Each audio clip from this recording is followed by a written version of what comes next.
Deep in a jungle cave, archaeologists found a skeleton missing its left leg. The leg had not been bitten off or broken in an accident. It had been cleanly cut away on purpose. This was surgery. And it happened 31,000 years ago. No metal blades, no painkillers, no way to stop infection. And yet the patient, a child, did not die.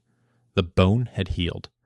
The child lived for years afterward, which leaves us with one impossible question. How did people with nothing heal wounds that should have killed them?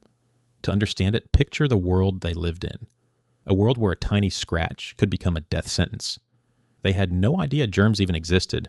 A broken leg, a rotten tooth, a fever, all could end you, so they did the only thing humans ever do. They learned. And their first pharmacy was the forest itself. For pain, they peeled the bark from the willow tree.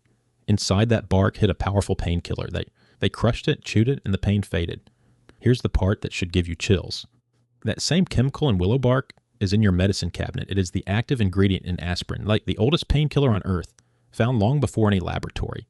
For open wounds, they reached for something even sweeter. They smeared wild honey straight into the torn flesh. It sounds crazy, but honey quietly kills bacteria.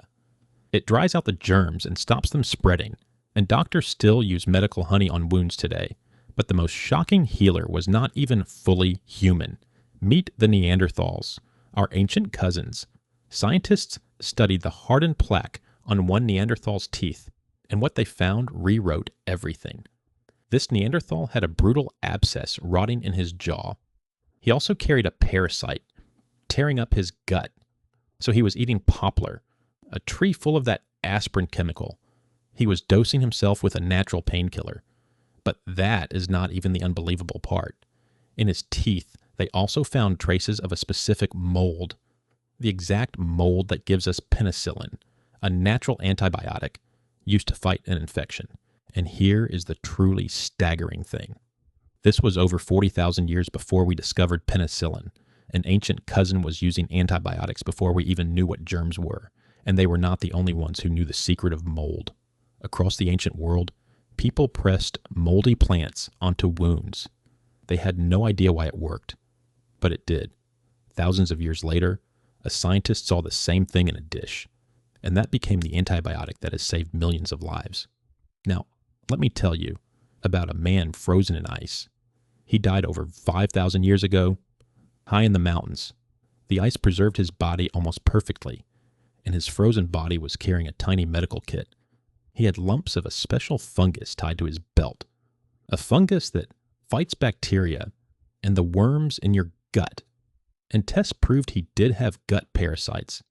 He was carrying his own deworming medicine across a mountain, but his body held one more strange secret.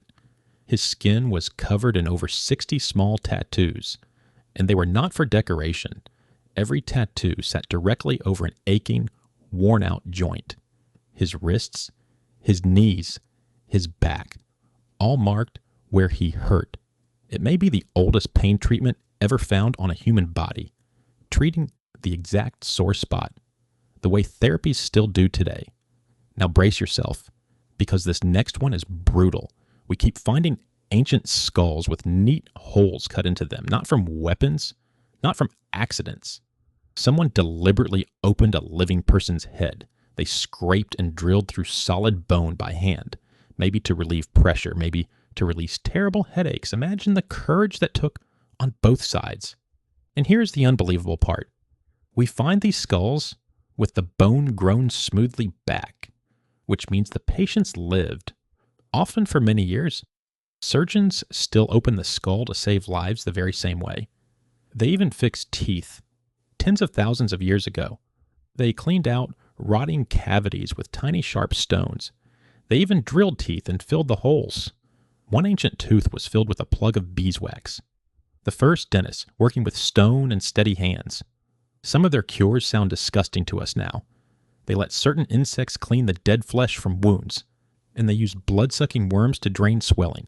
It is revolting.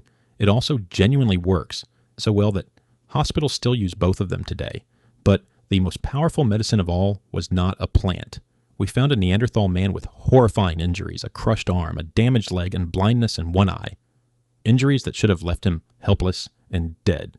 Yet he lived into old age anyway, because his people fed him, protected him, carried him. For years, they refused to let him go. That care, that pure, stubborn love, was medicine too, maybe the first medicine of all. So how did they learn all of this with no books? Slowly, painfully, over thousands of years, every remedy was paid for in trial, error, and loss. Someone tried a plant and died. Someone tried it and lived. And the survivors remembered and told the next generation, healer to child, fire after fire, century after century. They were the first scientists, long before science had a name. So the next time you take a pill for a headache, remember a healer peeling willow bark by a river. Almost every cure we have began with them. Frightened, clever people, fighting to keep each other alive. And in a way, they are still healing you today.